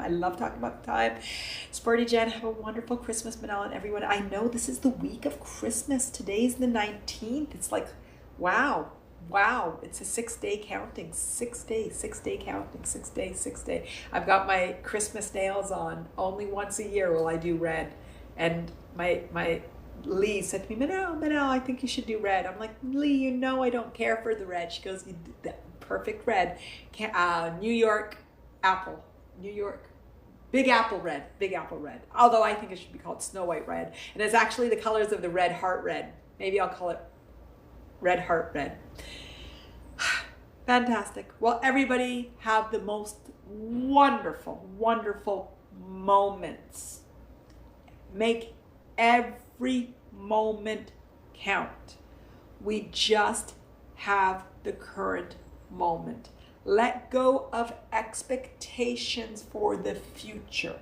I thought it was timely that we were talking about time, and Christmas was coming up and travel is coming up and gift giving, and I still have to do this and I still have to do that and I don't need to do that and blah, blah, blah, blah. Be in flow and trust that everything that is for your highest good will be done at a time that's best for your highest good. Trust the flow. Be aware of the anxiety, the layers, the resistance, and use it as a guide to calibrate you. Create a new relationship with your energy over the holidays. Start to become aware. Play a game of awareness over the holiday. Watch your energy and say, wow, how interesting. I just shifted from this flow to judgment because of something I just heard. Interesting. Interesting. It just planted some self-doubt. Interesting that I've given my power away to external rather than calibrating internally. Interesting. How quickly can I reground? Let's see. Let's start with breathing. No, that didn't work. Okay, maybe I can meditate for a few minutes. Okay, my mind's still going active. I'm acting, guys. I'm acting right now. I hope you like the active. My mind's still going active. Okay, what's it saying? Oh, it didn't feel good. That didn't feel good. Okay, what does it remind me of? Has the flavor, John, sorry, I gotta do this, of Uncle John from 10 years ago. Oh my God. Has the flavor of my sister 5 years ago. Oh, interesting. Oh, it has the flavor of my daughter 2 months ago. Interesting. This is a conditioning. Oh my God, wouldn't it be so, and this conditioning comes during holidays and during group settings and family settings. Oh my God, wouldn't it be so powerful to give me the gift of release of conditioning that happens only during family get-togethers? Because I just want to be in alignment and enjoy everybody. Oh yes, yes. Oh my goodness. Just allowing me to see the prints of the cookies, the cookie cutters, given me the freedom, because what wasn't sticking to me wasn't this moment It wasn't the awareness and the acknowledgement of the past. Wow, how much power when I gave myself the moment to reflect on this reoccurring flavor, this taste. Now it's released. Now I can take 3 breaths in. Oh, and release it. Oh, wow, I'm present again. Wow, that was a present. That calibrated me and allowed me to release years.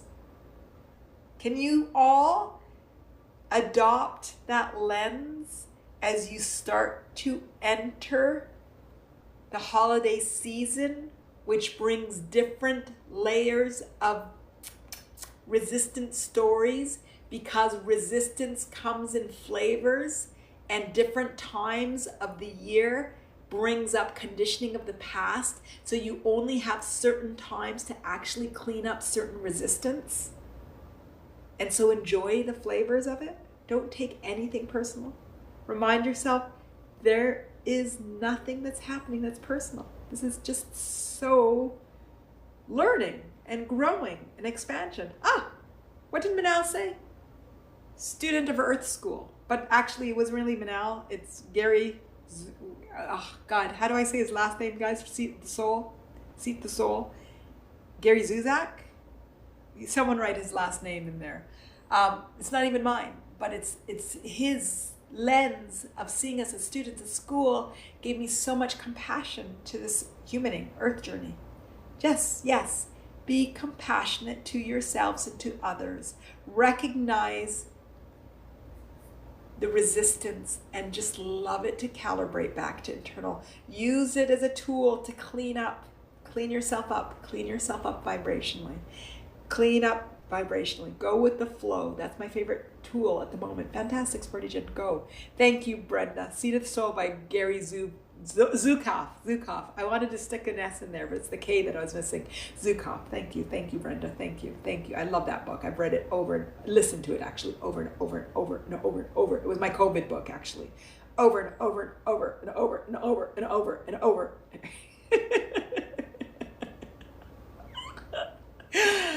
Over again. I'll stop.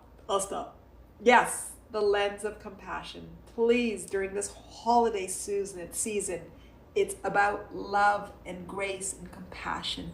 Let compassion into your heart. See if you can let the truth of the season truly enter your heart. And it's not cooking, and it's not gifts, and it's not lights, and it's not trees, and it's not travel. It's compassion and love and inner alignment and flow and peace and love and connection and care and ease and abundance. Anything else anybody wants to end up with? Anything else? Anything else that you want to plug in for your holiday season? Laughter and love and adventure and joy and care and smiles and joy and happiness and bliss and peace and great sleep, togetherness,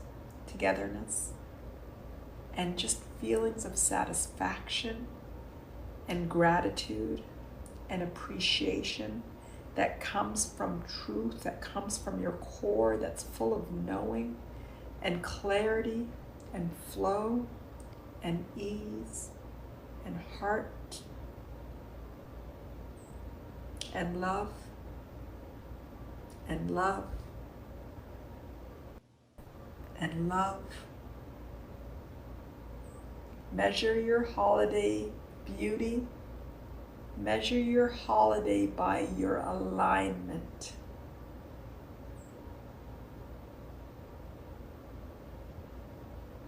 The feeling, peace,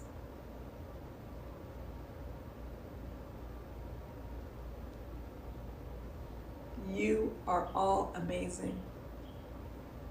Awareness, aliveness, aliveness, presence, grace, beautiful, presence, not presence, presence, presence, presence.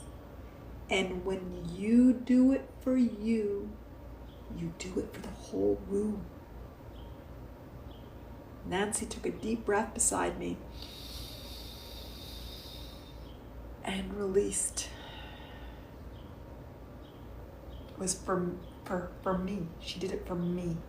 I don't even know if she was conscious she was doing it for me. When you do it for your children, you do it for your friends, you do it for your family. When you're grounded, it's the greatest present for everyone present. The gift of presence. How's that, Grace? I went off and used yours. Fantastic. Well, you're all amazing.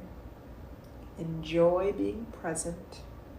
Give the gift of presence to everyone you love, starting now. And the first person you love is you. Give the gift of presence. Give the gift of presence. Lovely. Thank you, Grace. Okay, everybody, I will see you in the new year, but we'll still be engaging. Join Attaining Your Authentic Life. I will see you there. I will see you everywhere. You're all amazing. My love. Always. Thank you.